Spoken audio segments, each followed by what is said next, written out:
Stay tuned. Tim Jones will interview Cary Raditz around the top of the hour.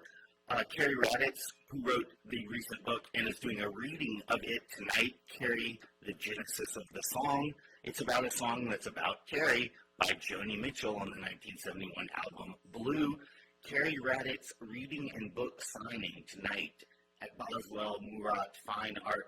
The reception starts at 6 p.m. today, 1501 Main Street in Little Rock, and the reading at 7 p.m. But the interview coming up shortly on the radio show, so stay tuned. Well, hello. This is Tim, your usual last week and the week before Collage host, and I am here with Cary Raditz. And he's the author of Cary, Genesis of the Song, a brand new book, which is explains how he came to be the subject of the song Cary on Joni Mitchell's landmark record, Blue. And welcome, Cary. Tim, pleasure to be here. Pleasure to be in Little Rock. All right. Well, we're glad to have you. The occasion for Cary being in Arkansas at all is he's got a book reading and a little reception today at Boswell Moreau Fine Arts at 1501 South Main. Happens at 6 o'clock tonight. We have reception. He's going to do a reading at... No, probably around 7. All right. Maybe less of a reading and more of a storytelling session. A performance art aspects? That too. Okay. At certain points, sometimes you just can't say anymore and you have to dance it. Okay. Well, we will let the particulars of the performance art be shrouded in mystery until we see it firsthand. All right.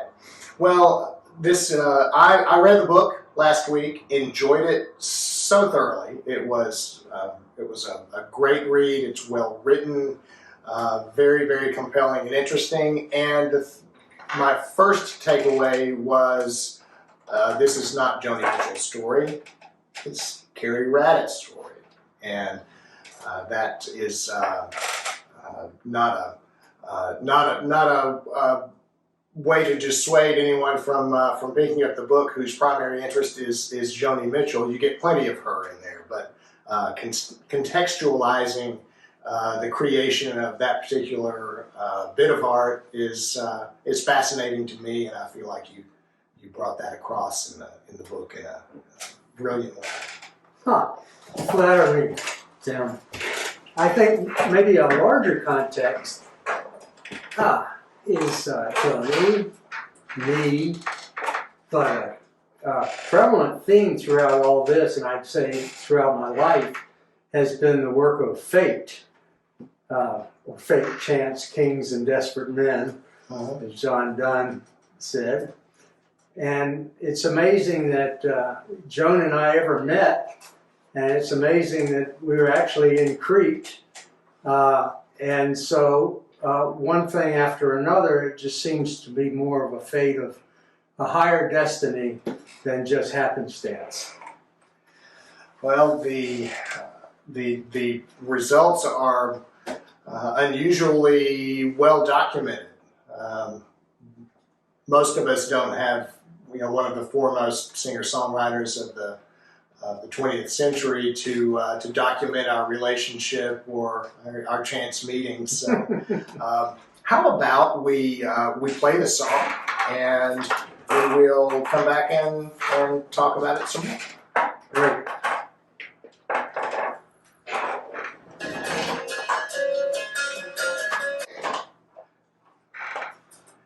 Tim Jones is here interviewing Cary Raditz about his book, Cary, Genesis of the Song. Yes, indeed. So, well, Cary. Yes, sir. The song has long been one of my favorites, and the fact that you ended up in Crete in 1970 is recounted in the book, and it took you a while to get there, and you stayed for a while, and she shows up about halfway through the book.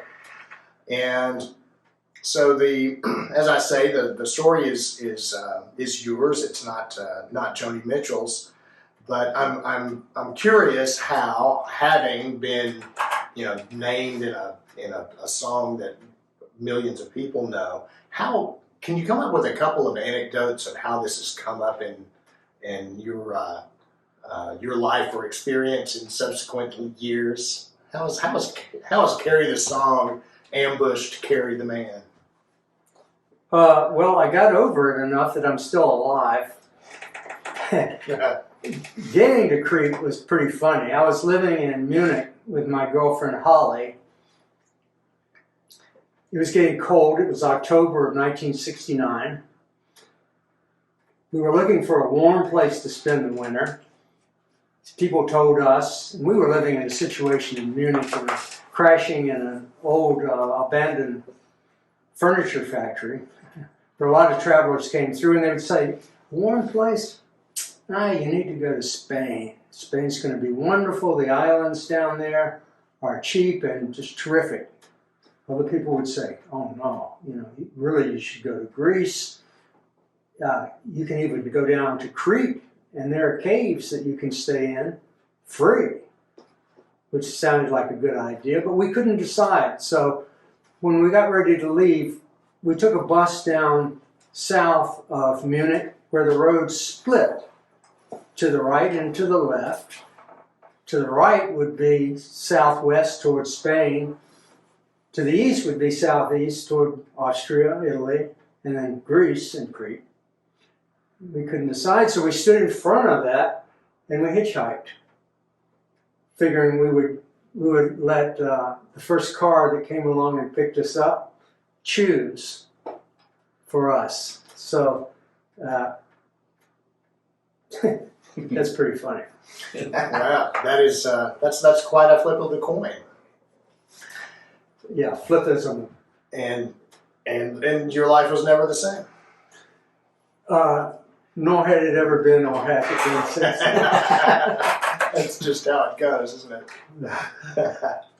Well, the themes in the book of there's chance and spontaneity, and I get a sense of kind of rootlessness and moving around a whole lot. And those are also themes I pick up a lot in Joni Mitchell's music. If I had to make a summary of her life's work, sometimes it seems like it's should I stay or should I go? There's a lot of push and pull between an urge to go and create and do something new, and this pull toward being domestic, and staying put. Yeah. Well, it's not unusual that the first part of the book is called Vows of Poverty. Quoting from Eric Hoffer, you can never get enough of what you don't need to make you happy. So it's a lot easier to make these spontaneous decisions when you don't own any assets, and no assets own you. You can move this way or that way, willy-nilly, as the winds blow. And well, the experience in Crete was it sounded a bit volatile, really, with respect to the conflicts with the locals, with how you're going to make a living in a very, very small place. So how did poverty serve you in a place like that? How did it serve us? How did this place serve us, really? I think my budget at one time was I spent the equivalent of $1.50 in 2 weeks. Now, of course, I was working in a taverna, so I could pretty much eat off, cook for myself or drink the lower shelf kind of offerings, sort of raki and retsina and ouzo. And we were staying for free in a cave that was in a sandstone cliff that probably had been inhabited for millennia, maybe going back 3,000 to 5,000 years, back into the Minoan civilization. We're talking about the Minotaur and the cradle of Western civilization. Am I answering your question? You're answering a question, and that's just fine. I think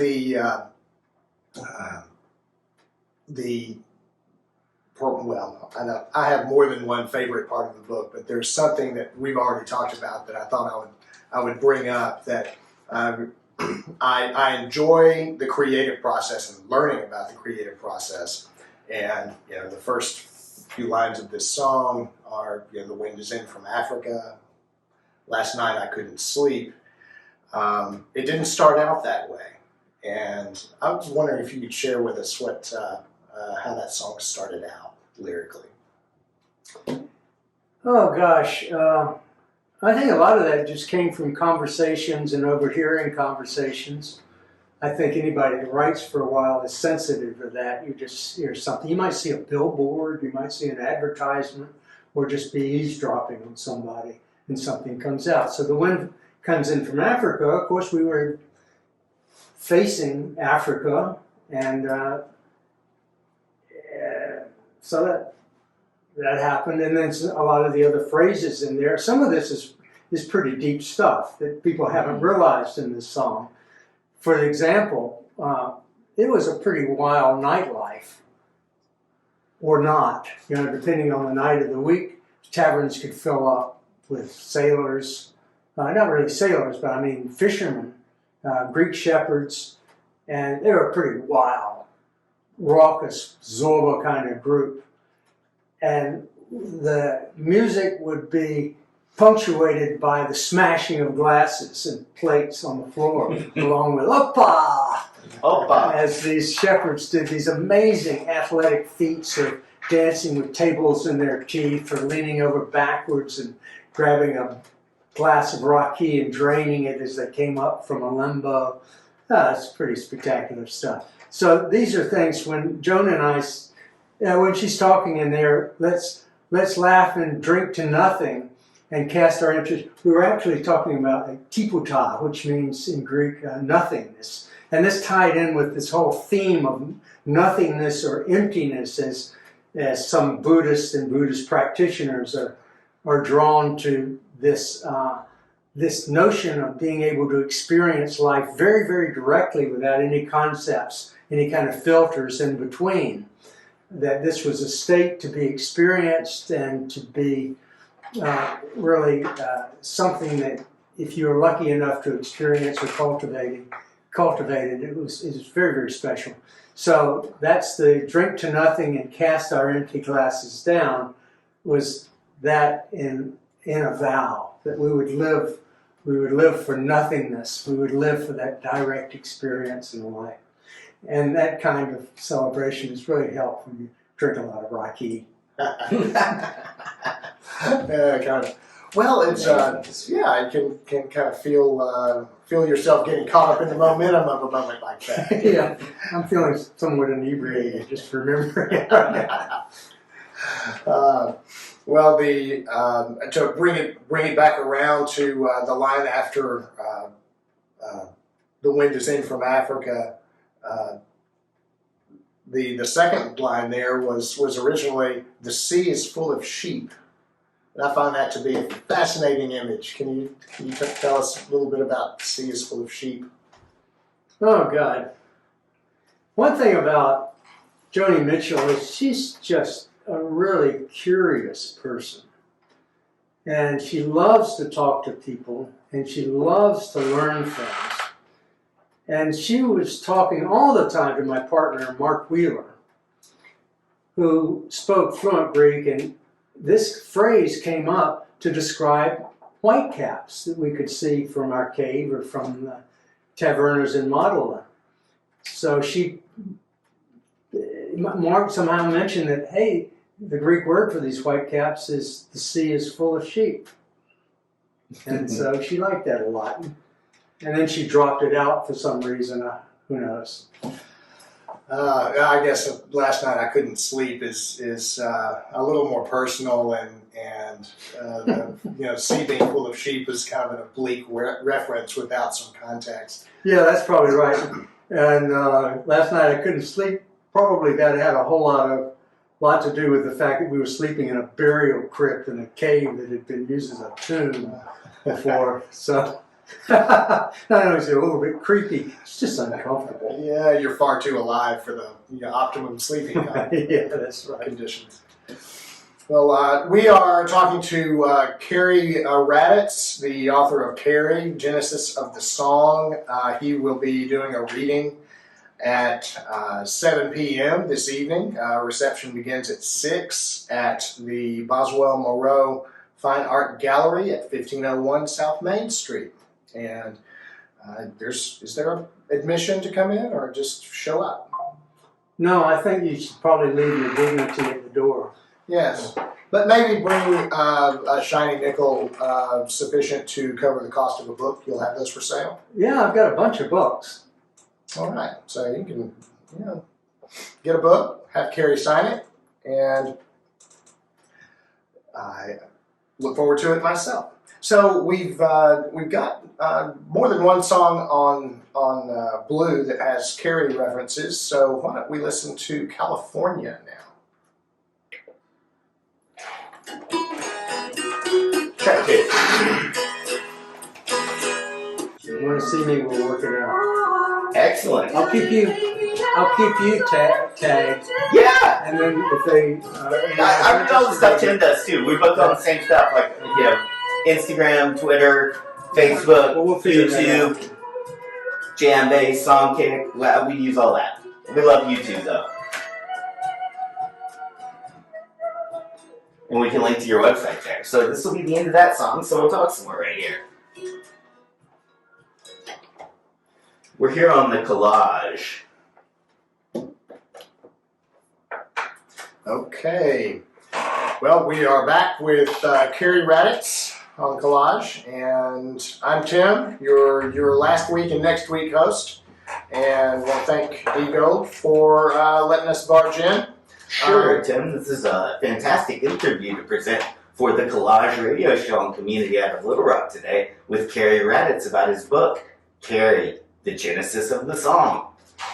Okay, well, Cary is, you pop up again in California, and I kind of want to talk more about you and, your reading and your book than Joni Mitchell. But one last Joni song. Do you have any comments or disclaimers for having been name dropped in California as well? it's all lies. Okay, there you No, have I'm it. just kidding. Okay, so she left her camera with me. I had no film. I told her I was going to sell it. I ended up bringing it back to San Francisco, where she picked me up. She invited me to California after Greece. And as far as the redneck goes, I was just calling myself that, just to distinguish myself from some of the other more love and peace hippie inhabitants of the caves. As one does. So Yeah. it's important to make distinctions. We don't want to be stereotypes, now do we? And so, well, it's good to know that that you did not sell the camera, and that okay, I've learned something today. So thank you for that. You're welcome. All right. Well, the book has obviously been a long time coming. So how did it come about that you've at long last published a book about your experiences back in the 70s? Oh man, I'm just going to run through this quickly. It may end up sounding like nonsense, but I think it really started with the Wall Street Journal back-to-back interviews with Joan and myself back in 2014.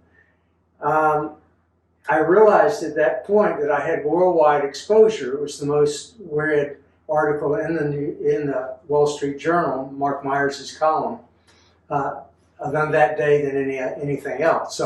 But I didn't have a book or anything else. This is interesting. So I had marketing done, but I didn't have a product. So I first started writing this, and I went directly into the Cary story here in Matala that we've been talking about today. This is the genesis of the song, because that's what the Wall Street Journal was about. Joni told her side of it, I told mine. Then a long period of writing, expanding out from this, and during this time I was giving Joan the different drafts of this, because I really did not want to blindside her with this, you know. Oh God. I was interviewed for All Things Considered by Art Silverman a few weeks after the Wall Street Journal article. Dan Chasen started a book review for Joni Mitchell, Restless Daughter, in 2017. We had some movie kind of, we were entertaining a movie at one point. And so this was still coming very, very slowly. Now, to tie this into Little Rock, it's interesting because right at the beginning of November of 2021, T. Bennett Sorrentino, showed up again in my life. I'd known her as a kid, and now she's managing an art gallery in Little Rock. And so this is the Boswell Moreau Fine Art. This is where I'm going to be talking and performing tonight. And she helped me pull all these distillatory drafts in this collection of writings and outlines and all into this book, into a final manuscript within 6 weeks back in 2021. It's a heavy lift. Tight. Sorry? That's a heavy lift. That was a heavy lift, and it was probably one of the most fun and enjoyable things I've ever done in my life. Great. And so, well, if you are curious about the results, you as in you, the listener, right now, you can hear Cary Raditz at the art gallery, Boswell Moreau Fine Arts, at 6 o'clock tonight. We'll have a reception with some nice things to munch on, and at 7 o'clock we're gonna hear from Cary. And that's at 1501 South Main Street in Little Rock, Arkansas. Is there any parting wisdom that you'd like to leave us with, Cary? Just a pleasure to talk to you. All right. It's great to meet you, Tim, and to meet you, Dee. Thanks very much for inviting me here. What a pleasure to hear your story. This was great, and that your editors from Little Rock, very cool. Good luck on your book tour. It is a fantastic book, and I'm looking forward to the reading tonight. And Tim, if it's all right, let's just play Cary one more time by Joni Mitchell. Go for it. Yeah, we need to hear that one more time after we heard a little bit of insight into the lyrics and the story behind the genesis of this song.